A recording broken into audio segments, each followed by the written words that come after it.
என் பேர் டாக்டர் நம்ரதா. நான் ஜெயஹரன் மெமோரியல் ஹாஸ்பிட்டலில் குழந்தை நரம்பியல் மருத்துவராக பணிபுரிகிறேன். இன்றைக்கி நம்ம பேச போகிறது கேரளாவில் பரவி கொண்டு வருகிற இந்த நெக்லேரியா ஃபவுலரி என்ற அமீபாவால் வருகிற ஒரு மூலக்காய்ச்சலை பற்றி. இந்த மூலக்காய்ச்சலை இங்கிலீஷில் எப்படி சொல்லுவோன்னா ப்ரைமரி அமீபிக் மெனிங்கோ என்கெஃபலைட்டிஸ் PAM அப்படின்னு சொல்லுவோம். இந்த PAM உடைய காரணம் இந்த விதமான மூலக்காய்ச்சல் வரதுக்கு காரணம் நெக்லேரியா ஃபவுலரி அப்படின்னு சொல்கிற அமீபா.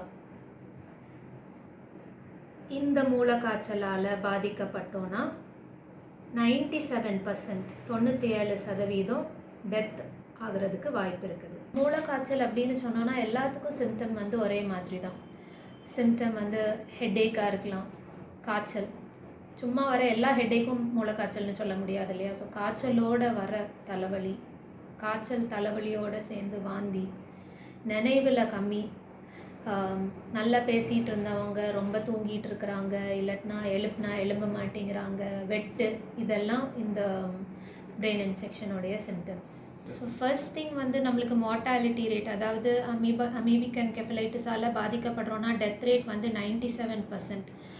ப்ரிவென்ஷன் தான் இதனுடைய மெயின் திங். ப்ரிவெண்ட் பண்ணணும், நம்ம அவேர்னஸ் இருக்கணும். இந்த மாதிரி அழுக்கான வாட்டர் பாடிஸில், அதாவது அழுக்கான குளங்களில், தண்ணீர் தேங்கி இருக்கிற குளங்கள், ஃப்ளோயிங் வாட்டர் இல்லாத குளங்களில் நீச்சல் அடிக்கும் போது நம்மளுடைய கண்ட்ரியில், நம்ம கண்ட்ரிக்கு டெம்பரேச்சர் இந்த மாதிரி இருக்கும் போது இப்படிப்பட்ட நோய்கள் வரதுக்கு வாய்ப்பு இருக்குதுன்னு சொல்கிற அவேர்னஸ் நம்மளுக்கு இருக்கணும். தேங்கின தண்ணீரில் குளிக்கிறத கண்டிப்பாக தவிர்க்கணும். ஸ்விம்மிங் பூல்னு எடுத்தோன்னா நல்ல மெயின்டைன் ஸ்விம்மிங் பூலில் தான் நீச்சல் அடிக்கணும்.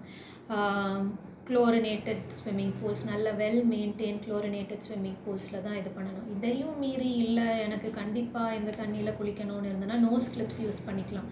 ப்ரிவென்ஷன் தான் பெஸ்ட் வே இந்த நோயிலேருந்து தப்பிக்கிறதுக்கு.